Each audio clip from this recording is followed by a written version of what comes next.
Nenyom papa bi na yetie ne wie pemambo atmanya no one corner aha cafe ba no aho ye ne beti kofi pepranka na no pe de me wo Philips construction limited for e wa hase ya ye no ba bedi enkommo nti wadansi hu nsem nyina na no ye no e beba e wa ha ora Philip Agbozo. Yes please. Good morning.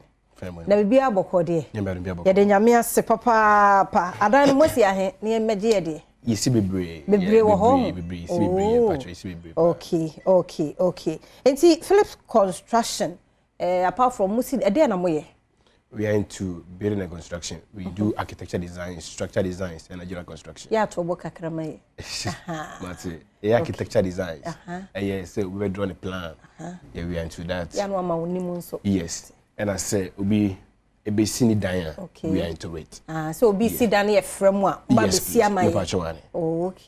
Okay. Na once musi biton wana.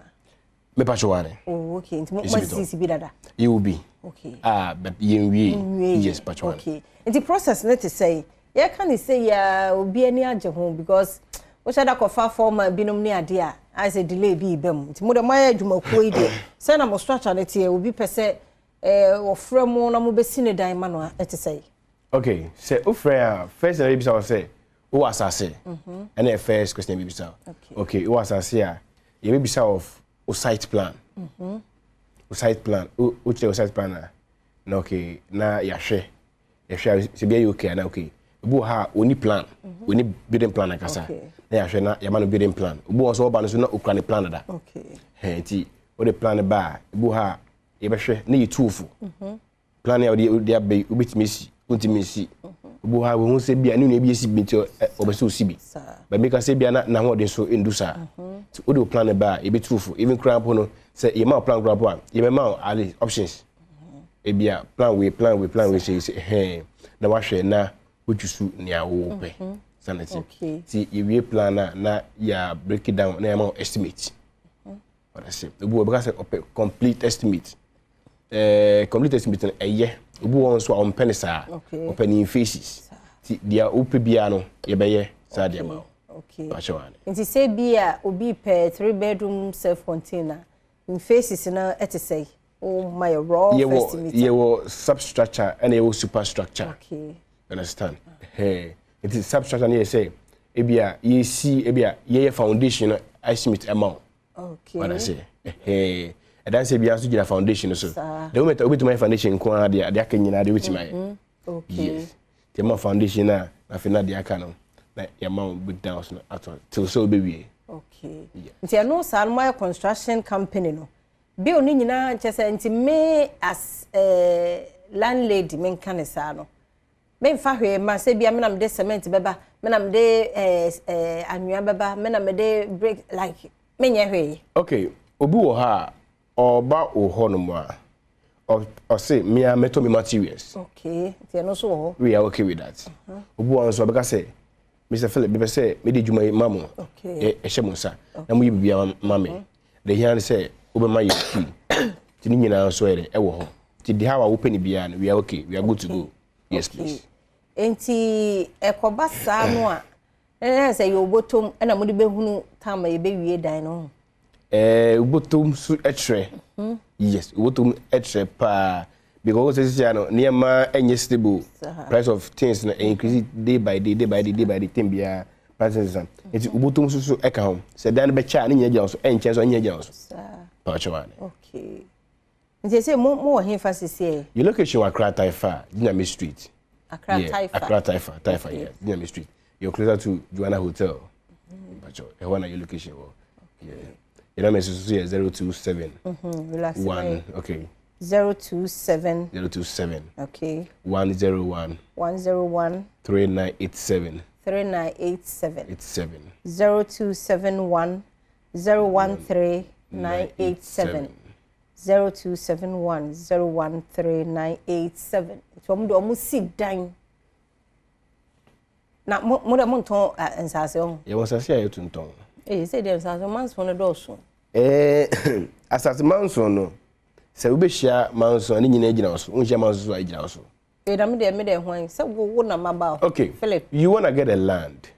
we nya asase wa go kira I mean ya go kira asase especially Accra ha no udi Accra ubetu sikegu trust me Accra na especially udi Accra ubetu sikegu enti wa ko nya asase ye fe bi say search ube I mean we the site plan we call lands commission akoye search ko ye search asase na genuine a ubehu anye genuine so a ubehu mempre hu enti sika most people wo hu ya na no so wo go to sika ba me kasa mu ankasa no moton sase ni bi ye won say bia because me pensa ase manso ntie ne Mate Philip nka wo Adom TV me pese omo ho na meko oni how ubekwa akoto construction whatever for the obewie che na manso abaso asase ton de asase ne de ye no ye ma asase a oni issue okay yeah that's it adewo ye ma asase nko ade oni issue yeah because before I bia ye be ko to asase bi no ye make sure say bibia you okay answer okay ya to asase ni patro answer na che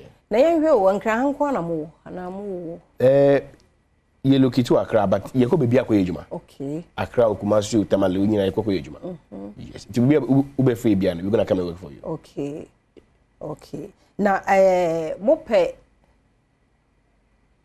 sa yes started from the scratch and I say bi obi aye but when you am no bia na adwuma nso nani nti opese Phillips construction for we bo ma possible ye nyuma no bebre how bo ha bi wa nye na start ye okay bo finish be na ko yes enti how a adwuma no edu bia no ufre nko na go come and then work for you okay yes okay mo ye adwuma nso from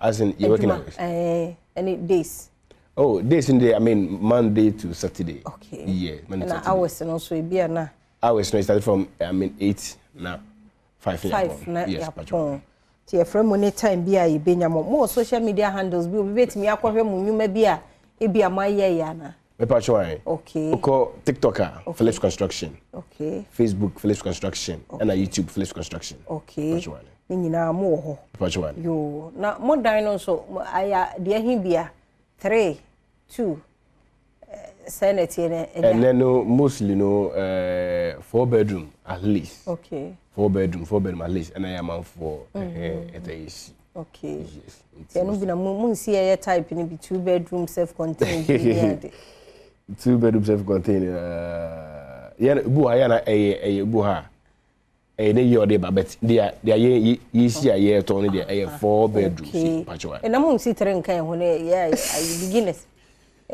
beginners no me pe bi mfa I mean say bia oba ne bia o wish o pe 3 bedroom e betimi aye ni so am no ne an price ne ko be say ne starting to susu a dime seed cost nyina begina o so o specs ad be ban and be kire boy be ma sa yes specs de mo sie no de me choose na the price be ba how rough estimate be say say na you fan say bia o si be ti say bia 4 bedroom house roughly here about 2 million Ghana cedis 2 million Ghana cedis hey